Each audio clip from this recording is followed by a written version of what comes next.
23 साल का बंदा सचिन के विकेट निकालने के बाद उन्हें घूर कर इस तरह से सेलिब्रेट करता है। इसके बाद जो होता है ये शायद आपको भी पता होगा, पर मजे की बात यह है कि ये इस कहानी की शुरुआत नहीं बल्कि क्लाइमैक्स है। इस लम्हे के पीछे एक बेहद अद्भुत कहानी है जो साफ साफ बताती है कि ओलोंगा ने ये क्यों किया। ऐसा क्या था जिसने एक 23 साल के बॉलर में इतनी हिम्मत जगा दी कि वो दुनिया के सामने भगवान की तौहीन कर दे। एक ऐसी तौहीन जिसके बाद 36 घंटों में जो कुछ भी हुआ उसने एक मिसाल कायम करके रख दी। 31 जनवरी 1995 जिम्बाब्वे। आज एक ऐतिहासिक दिन है क्योंकि आज जिम्बाब्वे के इतिहास में पहली बार एक ब्लैक व्यक्ति उनके क्रिकेट टीम के लिए खेलने वाला है। अफ्रीका का नगीना कहलाए जाने वाले इस छोटे से देश में जहां 99.38% आबादी ब्लैक अफ्रीकन्स की थी, वहां उनकी पूरी क्रिकेट टीम ब्रिटिश ओरिजिन्स के वाइट से भरी हुई थी। आज जब फाइनली एक ब्लैक बंदा अपने देश के लिए सिलेक्ट हुआ था तो वाकई में ये उनके नए जन्मे देश के लिए एक नया मोड़ था। उस पर बंदा था सिर्फ 18 साल का, सामने पाकिस्तान यानी रीनिंग वर्ल्ड चैंपियन। तो लाजमी है पूरी देश की आंखें इस मैच पे लगी हुई थी और मैच शुरू होते ही उसने अपनी पहली ओवर में एक विकेट ले ली और उसके बाद इंजर्ड होकर बीच मैच में बाहर निकल लिया। जिम्बाब्वे ने फिर पाकिस्तान को हराकर अपनी पहली टेस्ट जीत दर्ज की, जिसके बाद उस नौजवान पे थ्रोइंग के चार्जेस लगा दिए गए और वो अंतरराष्ट्रीय क्रिकेट से बैन हो गया। ये था हेनरी ओलोंगा। मैल्कम मार्शल और एलन डॉलन को देखकर बड़ा हुआ ये 18 साल का नौजवान जो सिर्फ प्योर पेस में विश्वास रखता था, जिसे जिम्बाब्वे का पोस्टर बॉय कहा जा रहा था। उसे जल्द से जल्द अपनी एक्शन करेक्ट करके रीवैल्यूएशन करने के लिए कहा गया, पर ये जिम्बाब्वे में नहीं होना था। उसे अपने देश के बाहर किसी प्रीमियर बॉलिंग इंस्टीट्यूट में जाकर ये करना पड़ता। ऑप्शन थे तो अनेक, उस पर अपने बोर्ड की फाइनेंशियल बैकिंग, वो जो चाहिए वो देश चूज कर सकता था, पर उसने चूज किया इंडिया, स्पेसिफिकली चेन्नई का MRF पेस फाउंडेशन, जो उस समय ऑस्ट्रेलियन लेजेंड डेनिस लिली के नेतृत्व में दुनिया भर में मशहूर हो चुका था। यहाँ उस 18 साल के बंदे ने एक पूरा साल बिताया, दिन में अपने हुनर, अपने एक्शन, अपने पेस को सुधारता और रात में चेन्नई की गलियों में मजे करता। ऐसी गलियां जहां उस समय एक ही नाम गुंजा करता था,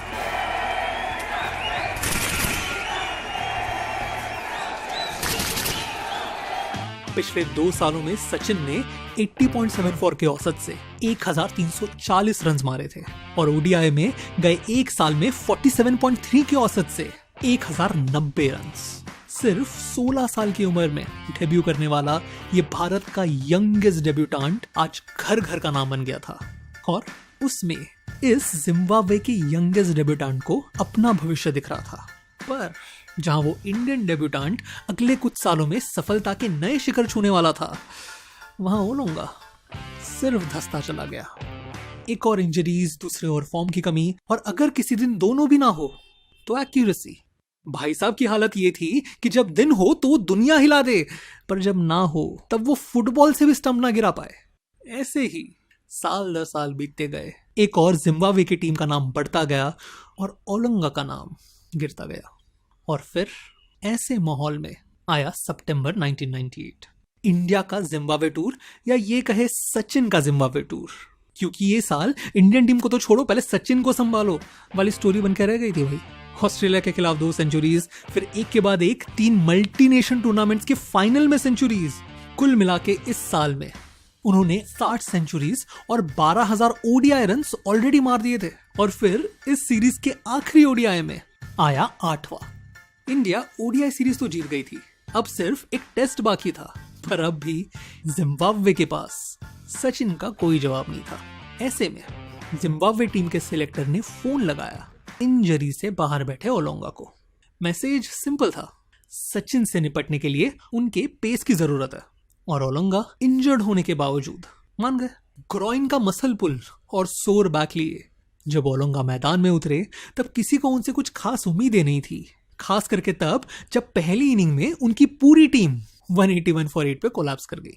पर ऐसे समय उतरे ओलोंगा। पहले 50 मिनट तक क्रीज पे खड़े रहकर उन्होंने 33 रन की पार्टनरशिप बनाई और फिर बॉलिंग करते वक्त पूरे इंडियन बैटिंग लाइनअप को चीर के रख दिया। मोंगिया, सिद्धू, अजहर, गांगुली, रॉबिन, सिंह, हर कोई ओलोंगा का शिकार। उन्होंने अगले इनिंग में एक विकेट भी ली, जिसके बाद उन्हें इंजरी से बाहर होना पड़ा, पर तब तक चोट लग चुकी थी। पूरी इंडियन टीम जल्द ही 173 रन्स पे ऑल आउट हो गई और जिम्बाब्वे ने अपने इतिहास की दूसरी टेस्ट विन दर्ज की। मैन ऑफ द मैच थे हेनरी ओलोंगा। 4 साल तक इग्नोर किए जाने के बाद आज फाइनली उन्होंने अपने आप को प्रूव किया था, वो भी दुनिया के बेस्ट बैट्समैन के सामने। वही बैट्समैन, वही नाम जो चेन्नई की गलियों में वो सुनते नहीं थकते थे। ओलोंगा के सपने अब आखिरकार सच होने वाले थे। उनका कॉन्फिडेंस अब अपने शिखर पर जा पहुंचा था। इसी कॉन्फिडेंस से वो कुछ दिनों बाद न्यूजीलैंड के खिलाफ मैच में उतरे और भले ही जिम्बाब्वे वो मैच हार गया, पर उनके पेस ने फिर एक बार उनकी टीम को जीत के करीब पहुंचाया था। अब सारी निगाहें टिकी थी जल्दी होने वाले कोको कोला कप पर, जहां जिम्बाब्वे भिड़नी थी वर्ल्ड चैंपियन श्रीलंका और पुराने प्रतिद्वंदी इंडिया से। और शॉकिंगली यहाँ जिम्बाब्वे ने श्रीलंका को हरा दिया, वो भी एक नहीं 2 बार। ग्रुप सीरीज की आखिरी मैच आते आते जिम्बाब्वे और इंडिया दोनों फाइनल्स के लिए क्वालिफाई कर गई थी। मैच का वैसे कोई इंपॉर्टेंस नहीं था सिवाय एक बात के, इंजरी से बाहर बैठे ओलोंगा आज टीम में वापसी कर रहे थे, वो भी आखिरी बार बुरी तरह से हारी हुई इंडिया के सामने। उस पर ओलोंगा ने अपनी टीम को वर्ल्ड चैंपियंस को हराते हुए देखा था उनकी गैर हाजिरी में। तो एक और पिछले मैचेस का कॉन्फिडेंस, उस पर खेलने की भूख। 209 का टारगेट बचाने के चक्कर में जब जिम्बाब्वे टीम ग्राउंड पर उतरी, तब ओलोंगा की आंखें किसी भूखे शेर की तरह थी, बस झपटने की फिराक में। और फिर मैच के दूसरे ओवर में अपनी डाली दूसरी गेंद में गांगुली आउट।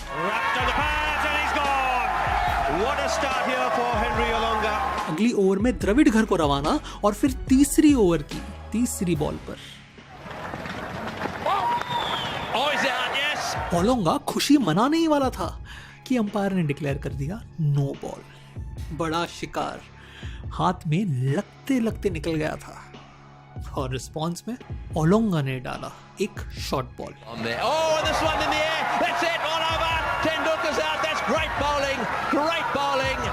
3 ओवर्स और 3 टॉप ऑर्डर बैट्समैन चित, उनमें से एक सचिन, इन फॉर्म दुनिया का बेस्ट बैट्समैन सचिन। उनका गोल, उनका कंपटीशन, उनका चैलेंज सचिन, जिसे ओलोंगा ने 2 बॉल में 2 बार आउट किया था। और इसलिए हुआ ये। He's headed over Tendulkar this evening.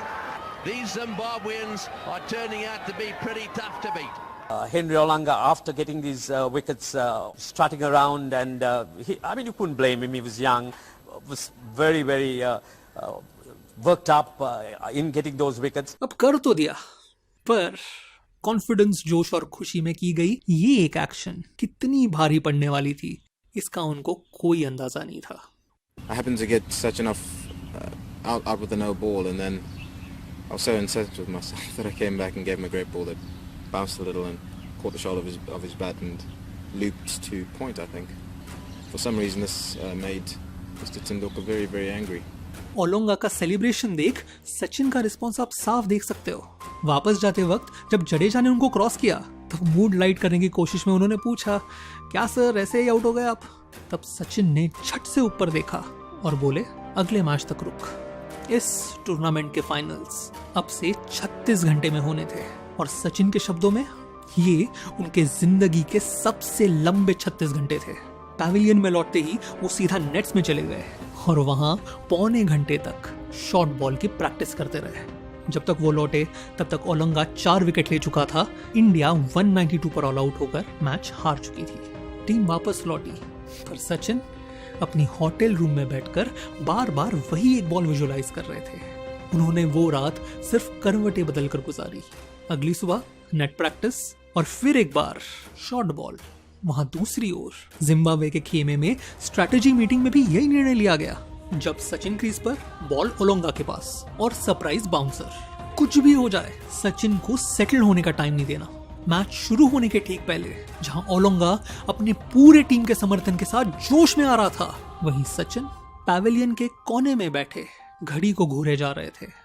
कई साल बाद उन्होंने एक इंटरव्यू में कहा, उस शॉर्ट बॉल ने और उस डिसमिसल ने मुझे रात भर जगाया था। मुझे बस अब हिसाब बराबर करना था। मेरे लिए वो एक बॉक्सिंग मैच बन के रह गई थी जहां या तो वो खड़ा रहता या फिर मैं।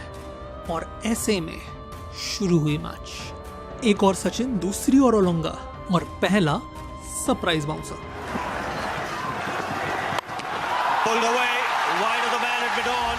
वो कहता है ना, शांत इंसान को जब गुस्सा आता है। सचिन ने फिर ओलोंगा के साथ जो कुछ भी किया वो किसी कत्ल से कम नहीं था। वादा था बॉक्सिंग मैच का, पर सचिन मानो जंग लड़ने उतरे थे। शॉट के बाद शॉट, शॉट के बाद शॉट, मानो हर बॉल स्टेडियम के बाहर मारने की फिराक में। उनका वो बॉडी लैंग्वेज, उनका एटीट्यूड, उनका अग्रेसिवनेस देख जिम्बाब्वे के प्लेयर्स तो छोड़ो, दादा तक चौंक गए थे। यहाँ तक कि एक बार जब दादा ने रन लेने से मना कर दिया, तब सचिन इतना गुस्सा हुए कि दादा को दूसरे छोर से उन्हें शांत करना पड़ा। No response from Saurabh Ganguly. Sachin Tendulkar wants to know why. Match खत्म होते होते दादा के 90 बॉल्स में 60 रन थे और उतने ही बॉल में सचिन के 124 run. Oh, that's a great shot. Wonderful shot. Beautifully played. 12 चौके 6 छक्के, और अगर आप विश्वास करेंगे तो ये स्ट्राइक रेट उनके शांत होने के बाद का था, क्योंकि ओलोंगा जब बॉलिंग कर रहे थे तब उन्होंने अपनी हाफ सेंचुरी सिर्फ 28 बॉल्स में कंप्लीट की थी। 28 बॉल्स। ओलोंगा, जिसकी पहली ओवर दादा ने फेस की थी सिर्फ 5 रन के लिए, उसके अगले 5 ओवर्स 45 रन के लिए चले गए। Rather than take him off, if he keeps him on, we'll all be home for dinner early. You got a feel for him. That's such a good game last night. Bharat एक भी wicket गवाए बगैर 30 overs में match जीत गया। That's a great shot. That's maximum. India have won a magnificent victory against the Zimbabweans. Zimbabwe के dressing room में सन्नाटा छाया हुआ था। ओलोंगा एक कोने में सिर झुकाए बैठे थे। हीथ स्ट्रीक, जो आगे जाकर इस टीम के कप्तान बने, वो उठे और ओलोंगा को बोले, जब उस जैसा बैट्समैन इस तरह बैटिंग करने को ठान ले, तब दुनिया का कोई भी बॉलर उसके अगेंस्ट कुछ नहीं कर सकता। तो निराश मत हो, सिर्फ सीख ले और आगे बढ़ जा। स्ट्रीक की ये नसीहत शायद ओलोंगा को काम आई हो, क्योंकि इस मैच के ठीक बाद हुई पाकिस्तान के अगेंस्ट टेस्ट में ओलोंगा ने फिर एक बार 5 विकेट्स लेकर वो मैच जितवा दी। आगे जाकर वो उस सीरीज के मैन ऑफ द सीरीज बने। पर इस बार एक फर्क था, कितने भी विकेट्स लेने के बावजूद किसी भी हाल में ओलोंगा ने वैसा सेलिब्रेशन नहीं किया, क्योंकि शायद और कुछ नहीं तो एक सबक जरूर सीख गए थे। कॉन्फिडेंस ना अपनी जगह पे, बेवजह सोए हुए शेर को जगाना ना उनके सेहत के लिए अच्छा है ना उनके टीम के लिए। क्या पता इनमें से कोई उठकर कल सचिन जैसी पारी ना खेल जाए। ओलोंगा की आगे की कहानी जितनी दिलचस्प उतनी ट्रैजिक भी है। वो आज ऑस्ट्रेलिया में एक ओपेरा सिंगर का काम करता है। अगर आपको वो स्टोरी जाननी हो तो मुझे कमेंट्स में ज़रूर बताएं। तब तक आशा करता हूँ कि आपका दिन शुभ रहे। वीडियो देखने के लिए बहुत बहुत धन्यवाद।